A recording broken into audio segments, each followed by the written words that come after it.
El Estadio Azteca es uno de los más míticos de la historia, el primero en el mundo que lo recibirá por tercera vez. Para estar a la altura se planificó una gran renovación, algo que se llevó adelante solo en parte, con varios cuestionamientos. Aquí mostramos su historia, cómo se llevó adelante el proceso y hasta qué punto renació la Catedral del Fútbol, hoy llamada Estadio Banorte.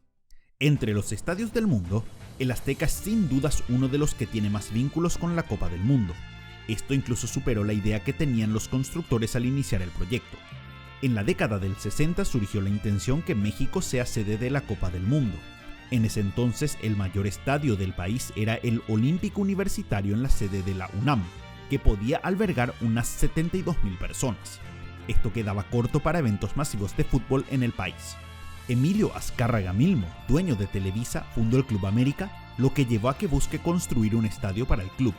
Este estadio sería el más grande de México e iba a convertirse en la principal atracción en caso que el país sea sede de un mundial. Se eligió un terreno al sur de la Ciudad de México conocido como el Pedregal de Santa Úrsula.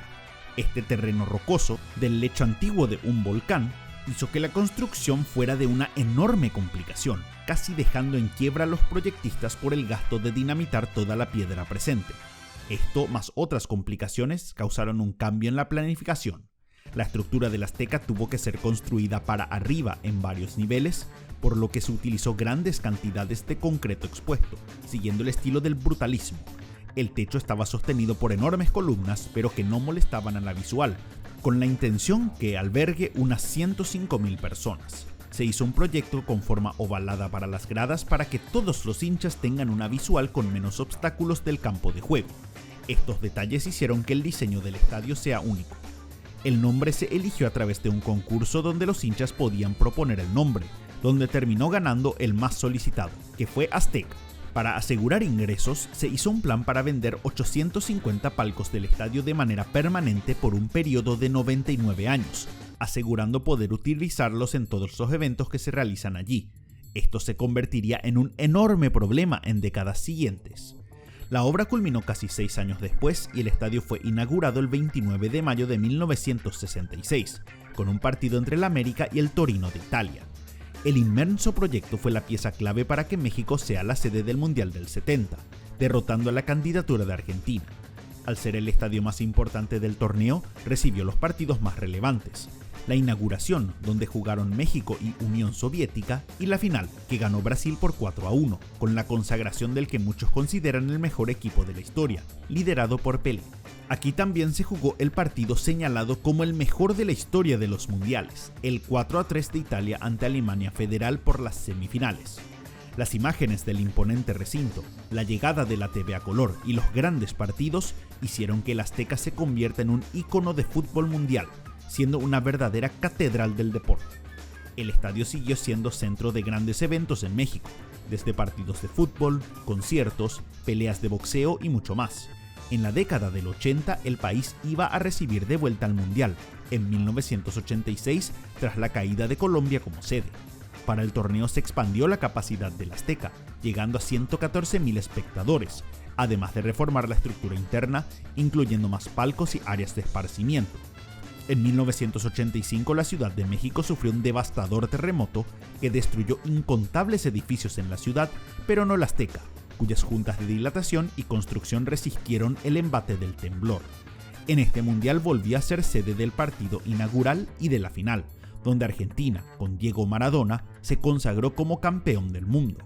Fue también donde se dieron dos de las jugadas más importantes de la historia del fútbol: la mano de Dios y luego el mejor gol de todos los mundiales, ambos de Maradona ante Inglaterra en los cuartos de final. De esta manera, el Azteca vio a dos de los mejores jugadores de la historia levantar un título de Copa del Mundo aquí, algo imposible de repetir en algún otro estadio del mundo. En las siguientes décadas se fueron realizando mejoras en el recinto, desde la instalación de pantallas gigantes hasta butacas en diferentes sectores, pero como toda construcción se empezó a notar el deterioro por el paso del tiempo, desde rejas oxidadas y gastadas, alambres que cubrían la visual, concreto deteriorado, un techo que filtraba cada vez más agua. Todo esto hacía parecer al estadio cada vez más vetusto. Cualquier plan de renovación quedaba guardado debido al costo que iba a ser demasiado alto. Lo único que podía llevar a un cambio total era un evento masivo, y terminó siendo el nuevo mundial en el 2026, el tercero en el que el Azteca sería sede. A diferencia de los dos torneos anteriores, el Estadio Azteca no será sede de la final, pero sí recibirá su tercera inauguración. Para ser sede de su tercer torneo, los cambios en el fútbol y las exigencias de un torneo así obligaron al que el estadio reciba una renovación total, con el costo que esta implicaba. El proyecto inicial de renovación era mucho más ambicioso. Fue presentado en el 2021 y llevaba el nombre de Conjunto Estadio Azteca. Además de la renovación del recinto, también planificaba un centro comercial de 4 pisos y un hotel de 7 pisos en las zonas cercanas al estadio, además de otra extensión de negocios. La idea era que toda la zona del estadio se convierta en un corredor comercial habilitado todos los días, y no solo activo en los días de partido. Se estimaba que toda esta construcción iba a tener un costo por encima de los $300 millones. Desde que se presentó el proyecto, este tuvo un enorme rechazo por parte de los vecinos por su posible impacto en la zona. La mayor preocupación era que el desarrollo iba a utilizar toda el agua de la zona, dejando a los vecinos desabastecidos del líquido, priorizando a los empresarios y negocios. A esto se sumó la crisis hídrica en la ciudad. Este rechazo, más el alto costo del proyecto, hizo que se deje de lado la expansión comercial y que la construcción se enfoque solamente en la estructura dentro del estadio.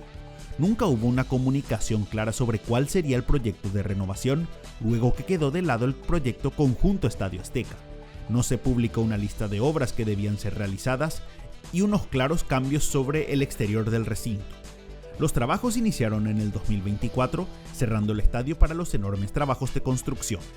El principal cambio no fue uno de estructura, sino de nombre. Hoy ya no se llama Estadio Azteca, sino que es el Estadio Banorte, por el banco que llevó adelante el préstamo para la obra, a cambio en parte por los derechos de nombre del estadio por 12 años. Esto llevó a que se cambie el patrón de colores del recinto a rojo y que se incluyan unas letras gigantes con el nombre en la parte superior. Para muchos, cambiar el nombre del mítico Azteca era quitarle gran parte de su historia, algo que lo hacía único para ser un estadio más en el mundo. La publicidad gigante tendrá que quitarse durante el Mundial. La FIFA exige que las letras de Banorte en las afueras del estadio sean removidas para no publicitar a un banco que no auspicia el torneo. Con respecto a los encuentros en sí, el mayor cambio se da en el nuevo césped que se utilizará en el Azteca. Será una superficie híbrida que mezcla el pasto natural con fibras sintéticas, una tecnología que se convirtió en la base de las canchas más importantes del mundo.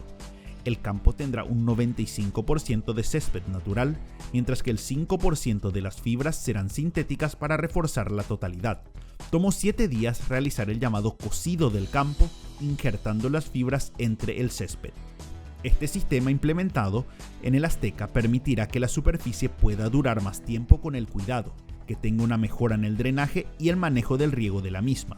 Con estos cambios el campo de juego estará en condiciones óptimas durante todo el año, algo que no ocurría antes en el estadio. Uno de los mayores trabajos se dio por debajo, en los vestuarios. Anteriormente, los vestuarios estaban detrás de los arcos, obligando a una recorrida larga para acceder al campo por los costados. La FIFA exigió vestuarios nuevos con un ingreso por el centro del campo de juego, como en los grandes estadios internacionales. Para esto se tuvo que derribar parte de una tribuna para la construcción de los vestuarios, con todas las comodidades de instalaciones de primer nivel mundial. El techo también fue cambiado en su totalidad debido a que no había reparación suficiente que arregle los problemas de fisuras y goteras que tenía. Se cambió el material al muy utilizado etileno tetrafluoroetileno o ETFE, un tipo de plástico liviano y de mayor durabilidad. Algunas zonas también son translúcidas para permitir el ingreso de más luz. Con el cambio de techo también se cambió la lumínica a una del más alto estándar. Las butacas fueron cambiadas en su totalidad a sillas de color rojo en su mayoría, también ajustando diferentes zonas para tener supuestamente una mejor visual. También se crearon más zonas de esparcimiento y hospitality para hinchas VIP. Con estas mejoras, la capacidad del Azteca quedó para unas 87.500 personas. Se instalaron nuevas pantallas LED dentro y fuera del estadio, de mayor definición, además de lamas para cubrir el exterior.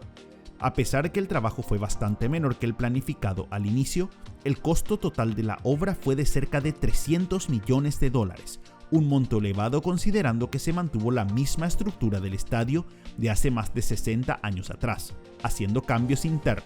Para este torneo también se buscó jugar con la nostalgia. Por esta razón, FIFA decidió poner las banderas de los 211 países miembros de la asociación alrededor del techo, repitiendo la estética usada en el 86. Para muchos es el mejor ejemplo de lo que puede ofrecer el Azteca a diferencia de cualquier otro recinto futbolero en el mundo, una mezcla única de historia. Las obras debían terminar para marzo del 2026, donde se iba a jugar un partido entre México y Portugal. A días del encuentro, era claro que las obras no estaban terminadas, con trabajos siendo realizados por todos lados. El atraso fue tal que surgieron rumores que la FIFA analizó cambiar de sede los partidos del Mundial, aunque parecía poco probable. Se realizó el encuentro, pero allí fue claro que todavía habían importantes cuestiones a solucionar. Antes de iniciar el partido, las lonas rojas en el techo ya empezaron a soltarse, apenas unos días después de ser instaladas. Hubo enormes problemas para el ingreso de los hinchas, algo común en el Azteca, pero que no se resolvió con los nuevos trabajos. Era claro que la construcción continuaba, con varias zonas sin las instalaciones completas, baños que no funcionaban, huecos de cemento, escombros y todo tipo de basuras. Algunos hinchas incluso dijeron que se les cayeron pedazos de concreto encima, aunque no hubo heridos graves. Tampoco se solucionaron los problemas de los asientos cerca del campo. Estos asientos, de los más caros en la venta, mantuvieron una visual casi totalmente cubierta por vallas publicitarias y todas las personas al costado del campo.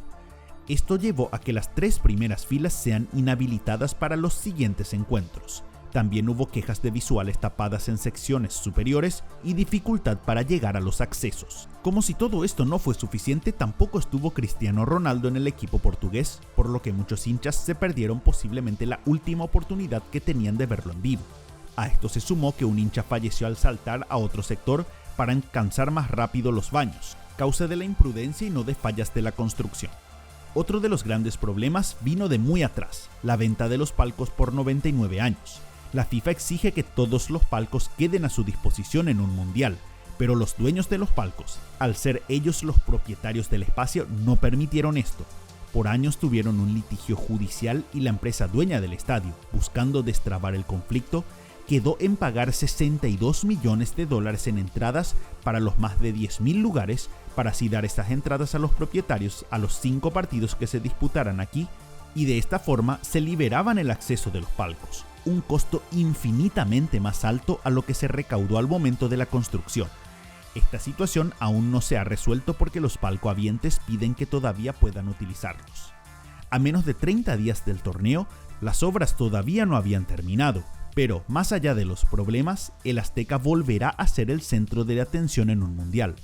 Para muchos hinchas, es el mayor vínculo que tendrá el torneo a la historia del fútbol, algo que se vive siempre en el Coloso de Santa Úrsula. Para ustedes, ¿cómo ven la renovación del Estadio Azteca? Para conocer más sobre recintos en el torneo, hagan clic en el video de los estadios del Mundial 2026.